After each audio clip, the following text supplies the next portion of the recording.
Hey, Melissa. Hey, Jen. What are you listening to this week?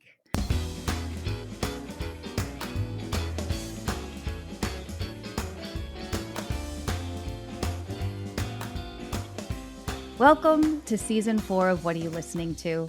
The weekly podcast created to foster community through music by sharing the stories behind the songs that soundtrack our lives. Some of the songs are old, some new, all good. I'm Jenn Tully, and this week I'm joined by Melissa Loggins. Melissa is a musician, teacher, author, and business owner. She also teaches music educators about using music to stimulate the brain for learning, memory recollection, and to break out of a rut. Her store, Music Authority, is recognized by the National Association of Music Merchants as one of the top 100 music stores in the world and has remained on that list for the past 8 years. This week, Melissa and I are going to get to know each other through 4 songs. 2 are her picks and 2 are mine. This week, we're going to discuss 4 giant songs, 2 that belong in an arena and 2 that debuted on Broadway stages before becoming major motion pictures. Which songs do you think we're going to discuss? Tune into our conversation to find out. And in case our song picks are new to you, we'll publish a playlist with the episode so that you don't miss a beat. With that, let's get started. Melissa, what are you listening to this week? So this week I'm listening to This Is Our House by Bon Jovi. Yes, I have to tell you, you're the first person in 4 seasons to bring a Bon Jovi song to the show. I'm so surprised by that. When I went back and looked, I was like, how have we not had any Bon Jovi before? Especially me, I'm an 80s baby. So I was like, this is an oversight. This is an embarrassment. So tell me about this pick. What's the connection to Bon Jovi? Are you a fan of all of their music? Just this song? Tell me about the song pick. I love Bon Jovi, period. So their whole catalog makes me really, really happy. Yeah. This particular song stands out to me because back in 2018, we were doing a rock camp, and this was the theme song to our rock camp. And our kids really embraced it. And so for a number of years after that, really until the pandemic, we would play this song at every one of our student shows because our students were like, this is our house and this is what we're going to do, and this is our music. And they really, really embraced the message of that song. And so when I think about this song, it makes me so happy because it makes me think about my students and the great things they do. Yeah, I love that. I was wondering what sort of theme. I'm like, is it going to be, I remember reading your bio. I'm like, she's not from New Jersey. Maybe she's a sports fan. As we called out in the beginning, like this song was kind of written to be a sports anthem. Well, not kind of, it was written to be a sports anthem and, was used for various things. I believe it's still the touchdown song for the New England Patriots. I know the New Jersey Devils, the hockey team, have used it. I was reading that it's also Australia's national rugby team song. So definitely, it seems like it's a song that sort of fosters exactly what you're talking about, sort of the team building aspect. And I love that because when I think of Bon Jovi, again, I'm a kid from the 80s. And so I immediately go back to the first time I heard them was from their debut album, a song called Runaway, which a I lot of know that people, song. you know that song? And then they had a really just amazingly popular album called Slippery When Wet that had all of their hits on it that most people know and love when they think of like old school Bon Jovi. But for me, that really sort of solidified them as an essential, 80s hair band. And it was when all of that was kind of culminating and coming together. And to me, Bon Jovi just it embodies that. And so I love that 30 years later, they've created music that is still inspiring people. And this isn't a brand new song. I think this one was released in 2011, but I love that kids today are getting exposed to that. And they're taking Bon Jovi's music and embracing it as their own too. For me, that's a true test of an artist with staying power whenever you can span decades and ages and genres and overcome something like, the hair band era, which everybody has feelings about, and still be relevant today, right? Absolutely. and their catalog is so deep. It's amazing to me. I teach student bands here. That's part of what I do. Is these kids are still choosing of their own free will to play stuff off of the Slippery Wet album, or other, the one, what's the one that Wanted Dead or Alive? That's the one that one of Yeah. my students wanted to play recently. That was from that movie. But Yeah.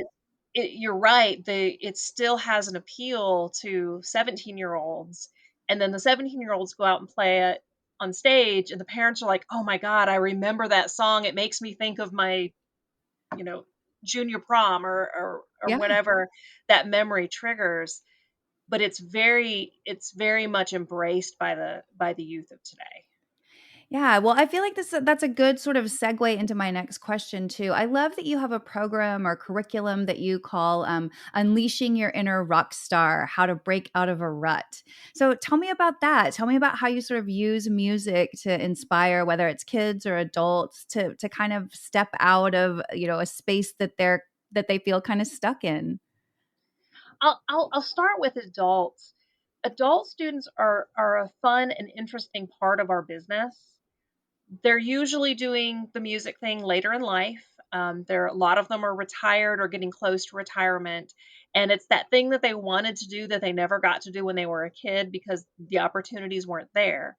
And so they will come in, and we encourage them to participate in our shows, which means we're going to put them in a rock band with usually with other adults. Sometimes there's younger kids in there, but usually we try to put the adults together.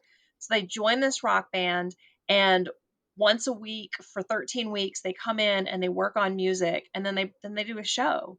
And for them, it's, today I'm not an accountant, today I'm a guitar player. That's what I get to do. And it takes them away from the stress of their jobs, it takes them away from the stress of their lives, whatever is going on, and they get to have fun, and they get to live that childhood experience that they never had before, or that they had. And you know how hard is it for a 55-year-old to find another band to play with? It's kind of difficult, so they get Yeah. those experiences. I love that. I really like when I was reading your bio and reading through all of the materials and all of the things that you offer at Music Authority.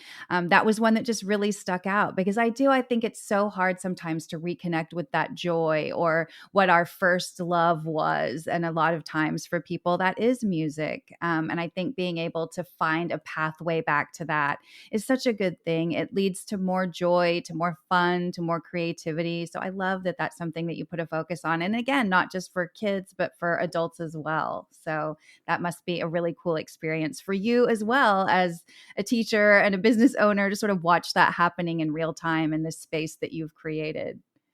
It's a wonderful experience. And then with the kids, that same concept, when you can get them on stage, and it takes some encouragement because a lot of them are afraid at first, but once you can get them on stage, they're building self-esteem, and they're building confidence, and they're building teamwork skills, because being in a band is like being on a team. Everybody has to do their part or the song doesn't turn out right.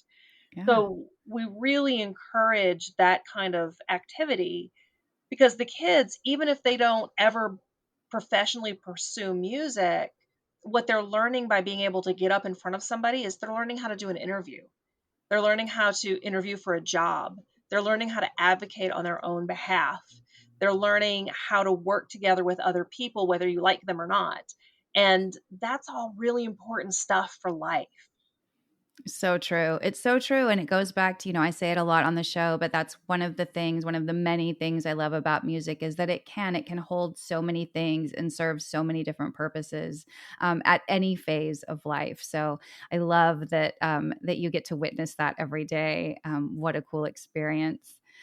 Well, for your second pick, we're going to move on to a different kind of stage and into the theater. So please tell me about your second song pick. All right, my second song is Phantom of the Opera, from the musical Phantom of the Opera. And that song I picked because it literally changed the trajectory of my life. When I Oh, when I was in middle school, I sang in the choir because I needed an arts credit, and I'm not good at arts and crafts, so actual art class was not going to work out well for me. So I joined the choir. I sang. I enjoyed it. It was fun. I didn't really think much about it outside of class. But a friend of mine, who's a couple years older than me, said, "You need to listen to this." I'm going to date myself, cassette tape that I have. And it was Phantom of the Opera, and I put it in. I grew up on a in farm country, had a lot of property, and it would take me a couple of hours to mow the lawn. And so I put it in my Sony Walkman. You remember those? Yes. I Oh, put I my do. headphones on, and I listened, and I absolutely fell in love with musical theater. And before too long, I had joined the drama club, and I got a lot more serious about choir, and I started looking at music as a profession. Up until that point, I was convinced I was becoming an attorney. That was what I wanted to be forever. I was sure that's what I was going to do. And I did end up going to music school and studying music because of that. If I had never listened to Phantom, I don't know that I ever would have had the passion that I had to study music. I love that. And I invoke stories like that all the time, especially when I hear people using sports metaphors. My background is in sales, and so oftentimes it's a pretty male dominated field, and they would always invoke these sports stories or sports metaphors, and I would always say, sports isn't the only thing where you can learn camaraderie or you can learn teamwork or that can change or inspire you in ways large and small. And I think that, musical theater or choir, those are things that I often reference. Like you get just as much teamwork, skill training by being in a show, especially something like a musical that requires choreography and amazing athleticism to be able to sing and dance at the same time. You have to be in great shape to do that. And so I always try and draw on parallels there because I do think it is so important. And you'll be able to tell from my picks as we go further down the playlist that musical theater was also very important to me, and musicals in general, and still are, and carry on to my daughter who loves musicals. And I think that they can be so life changing, especially something like Phantom that's so big, it's so well known. There are so many versions of this song. When I was looking and trying to decide what song to put on the playlist that'll accompany the show, there's the original Broadway cast recording, there's live at Albert Hall, there's a symphonic metal version of this song by a Right. Finnish band that we featured on the show a couple weeks ago called Nightwish. There's the major motion picture version. So it's just like this song is so big and has had so many lives and continues to be relevant today. Again, people still love Phantom. It's still a show when it comes into town, sells out almost everywhere it goes. And I wrote, one of the notes that I put on here too was that this song really just defines musical theater for me, more than Les Mis, more than even some songs that are my favorite musicals or that I like maybe better, to go see than Phantom. This one still I always go back to as sort of being the beginning for me. Same as you. Like this is one that it was one of the first Broadway shows that I saw, in a theater live. And so it really does. It holds a special place for me. It's also a really powerful song. And I know that another thing that you do is, you work a lot with music as it relates to mental health and memory recall. Do you find that like when you're in those spaces that like super gigantic songs like this are more powerful than say like a mellow singer songwriter ballad, or does it really just it's more specific to the person and less about the song? How do you approach that whenever you're talking with someone about music and mental health or memory recall, things like that? I find it is very dependent upon the person and what Okay. their experience is. Um, with my grandmother had Alzheimer's, and I do know Mhm. that very late I learned this by talking to one of her nurses when I visited at one point in time, that she would still recognize like old timey hymns. Like that was something she still like she didn't really sing along or anything like that, but she would recognize them and understand them. And that's Oh, something that I see here when I talk to people about mental health, that sometimes adults especially when they're not feeling 100%, if they can make that connection back into what made them happy, and then musically how that connected. With Phantom in particular, I remember, back September, I think it was, I was at a conference, and it was a science fiction fantasy conference, and they did a Phantom of the Opera sing along, and we were in a ballroom, and there was probably 500 people in that ballroom, and they were all singing along to this musical, and I was looking around the room, and it was like people of all ages. Like, they had very young singers, and they had very old singers, and it was just magical seeing how happy everyone was and how excited they were and how engaged they were over a musical. It was just amazing. Yeah, that sense of community is like no other, whether, like you said, it's at a show or a sing-along or, concert. I think that that's something that's so magical about seeing music live is that it really does foster a sense of community, like we say in the beginning of the show. I think more than any other thing that I can think of. I mean, certainly sporting events have that as well, but I think being with an artist live or stage performers live and everybody having the exact same experience at the same time, there's just something really powerful and magical about that. I Well, had oh, I'm sorry. no, go ahead. Oh, I was gonna say I had a one of my teachers in a conducting book when I was in college. There was this wonderful quote in it, and what it basically said was, our job as musicians is to bring emotion to the audience.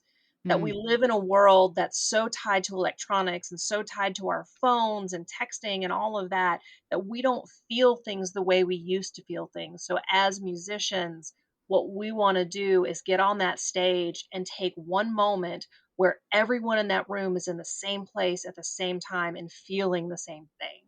And that's how this song really makes me feel. I love that. I love that. And you really could not have set me up any more perfectly to transition into my first pick, because the title of the first song that I chose this week is "Right Now" by Van Halen. So I already know that I'm going to get haters that are going to come at me with the Van Hagar argument. I've been dealing with this mess since the 90s. But I love Van Halen. It was so fun to go back and revisit, especially this album. And when you chose the Bon Jovi song, I had like a whole day and a half where I just went down a Bon Jovi rabbit hole that took me back to my teen years. And that led me down a Van Halen rabbit hole that also took me back to those really fun days. And again, this is from their Unlawful Carnal Knowledge album from 1991. And this was an album where Sammy Hagar sang lead, not David Lee Roth. Again, hence my reference to all of the haters coming at me about Van Hagar.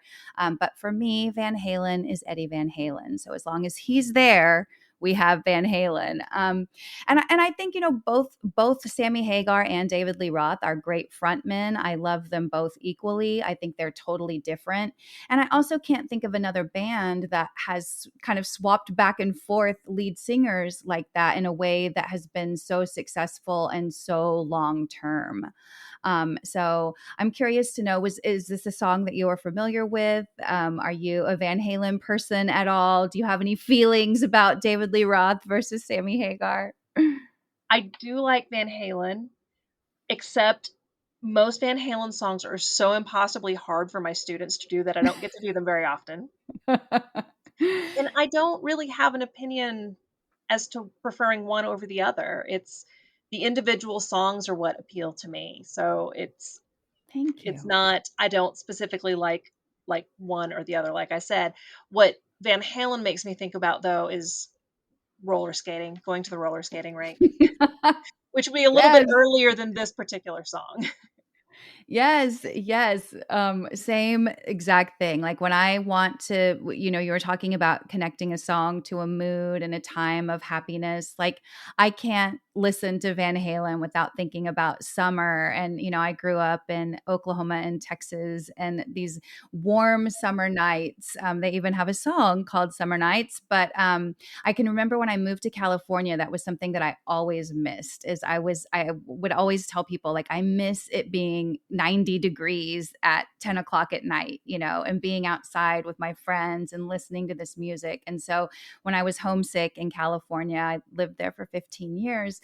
Van Halen is often what I would throw on to sort of take me back to summer nights as a kid in Texas. So it definitely is one of those songs that has that nostalgic pull for me and can take me right back to a time and place in an instant.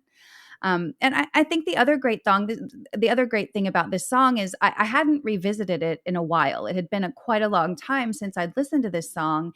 And so I went back and remembered watching the video as well. I also grew up in the heyday of MTV. Whenever that's what you did, I literally would like come home from school or go to a friend's house and we would turn on MTV and just watch videos until it was time to eat dinner or until we were going outside to play or rehearse or whatever. And so watching this video again, listening to this song again, I go back to sort of that relevance conversation at how relevant this song still is 30 years later. When you watch the video, it's addressing things that we are still talking about now, political problems, mental health. That's amazing to me that a song can just extend, and especially something that was so political and really kind of divergent for Van Halen. They were kind of a party band, not real deep lyrics. They were all about having fun. And then this song came out and it really did it. It rang differently in my ears than other Van Halen songs. And I was pleasantly surprised at how thematic and how topical the elements that the situations and topics that the song brings up still are today. It was really crazy to me. No, you're absolutely right. I had not thought about it from that perspective, but as you're talking, I'm thinking through the lyrics of the song and I'm thinking, wow, no, that is very, very relevant today. And when you compare Yeah. it to something like Jump, like that's like just bubblegum, let's have a good time kind of stuff. Yep.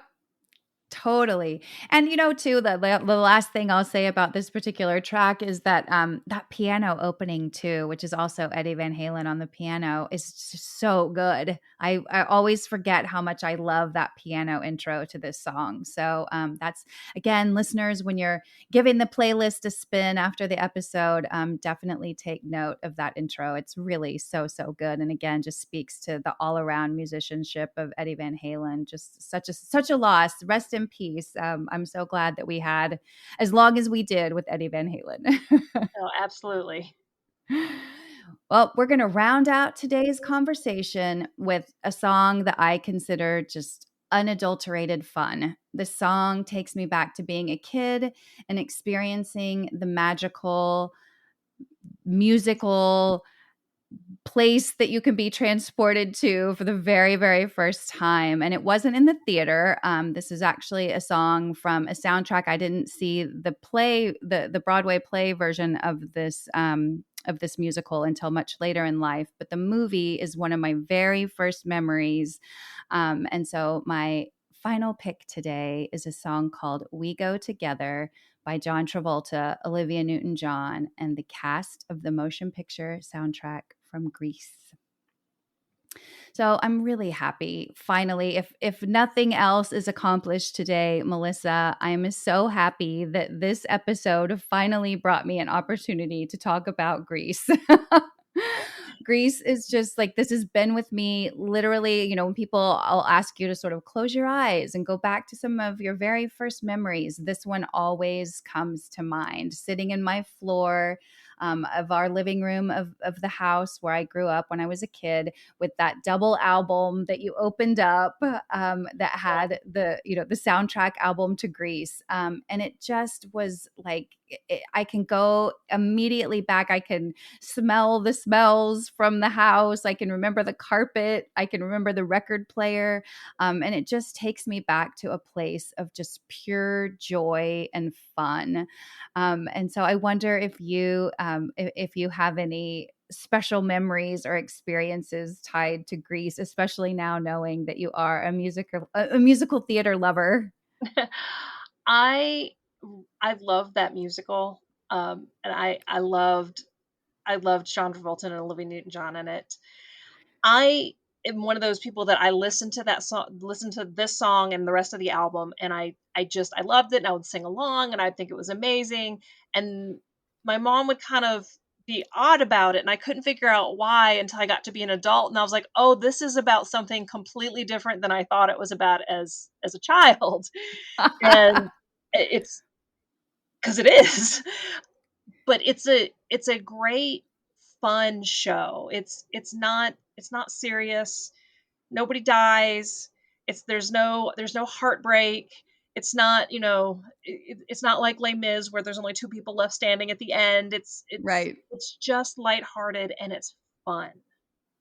I completely agree. And I think it was probably, I'm being completely real. This is maybe embarrassing to admit, but it probably wasn't even until college until I listened to the song Grease Lightning, where I was like, whoa, whoa, whoa, whoa. Like, what are we talking about here? Like, I can't believe my parents let me watch this. Yeah. But I think that, it was everywhere. When it came out in, I believe, 1979 is when the movie came out, and you really couldn't escape it. The music was everywhere, the movie was everywhere, and I think my parents probably just assumed, like, well, it's gonna go over her head anyway, and they were right. Again, I had no idea about it, but I also take away a lot of the positive themes from the movie. As I've gotten older, this song in particular, especially, reminds me of the friendships that I forged in high school that are still alive and well today. And I kind of have to believe that this song and the film had a part to play in that. Again, some of my very first memories are of this movie and this soundtrack. And so literally one of the very first things I observed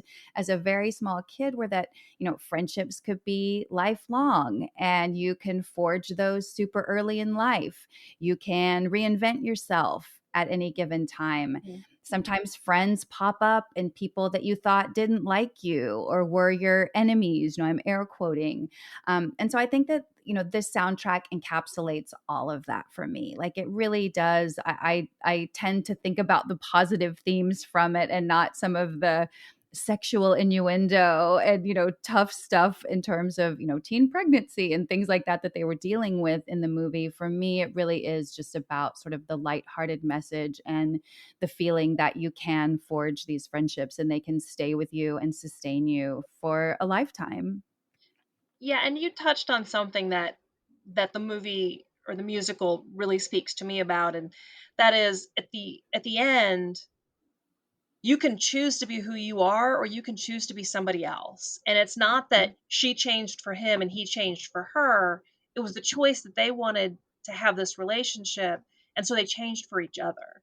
And Yep. that's so important in relationships today that we adapt and we grow together, not separately. And I love that. I love the way that was portrayed in the show. Yeah, same. And then too, like you were saying, like just the silliness and fun of it. I love all of sort of like the throwback to the 50s gibberish words, the chang chang, changity chang chibop, like Right. all of Yeah. that part. And I think that's what made it so multi-generational too. Like my parents could enjoy it because they loved that 50s nostalgia that was their childhood, even though we're watching it in the late 70s. And I was able to relate to it just from loving the music and loving the story and loving the costumes and sort of the visual of it all. And so I do love too that we sort of always had that multi-generational tie, my parents and I, with this movie because it meant something different to them, but still equally important and still equally nostalgic, right? So I do love that that movie afforded us a connection point as well, for both my mom and dad. They loved the movie equally well, and so it wasn't like it was just my mom and I, where sometimes later musicals were just she and I. This was one that we all loved. And then if I I feel think of that. just like, oh, go I'm ahead. sorry. I was saying I feel that too. I have an adult choir that I direct, and we did. I'm going to throw another song in there real quick. Summer Lovin', or and Yes, it they, that choir at the time that we did that song had 18-year-olds to 68-year-olds in it, and they all loved it, and they all connected to it, and they all had some part of their life that they could say, "Oh, that song makes me think about this." And it's just it's happy and it's fun and it's connecting to people. for sure. And when I think of just pure dance like nobody's watching, childlike joy, this is the song that soundtracks that feeling for me. I agree. It's a very happy song. I happy is the only word that I can come up with right now to Yeah. make me think about it, but it very much does connect to the joy of life when you don't have to worry about your mortgage.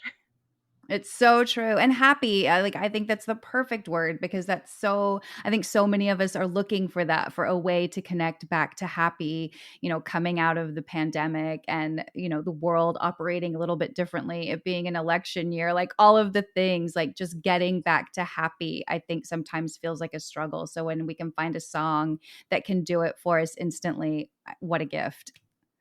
Yeah, it's we had talked about relieving stress from your life. This is the song that should do that for you. Exactly.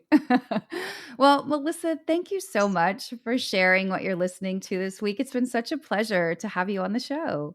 Thank you. I've really enjoyed being here. It's been a great conversation. I know I could talk for hours and hours, but I do have to watch the clock here. I think that just means that we have to have you back. Like, you know how to find me, and I can find more songs to talk about.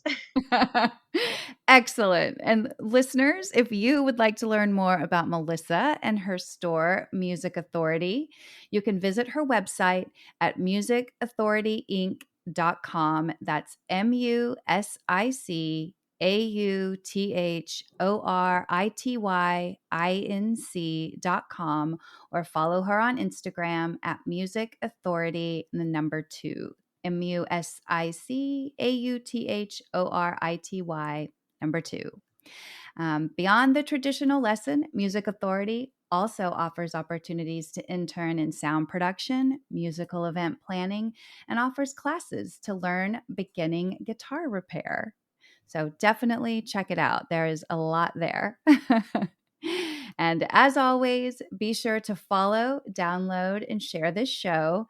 And if you love listening, drop us a review on Apple or Spotify. Last but not least, to stay informed on all things Super Awesome Mix and what are you listening to, be sure to follow us on Instagram at Super Awesome Mix. Thanks for listening, and please join me again next week to find your new favorite song.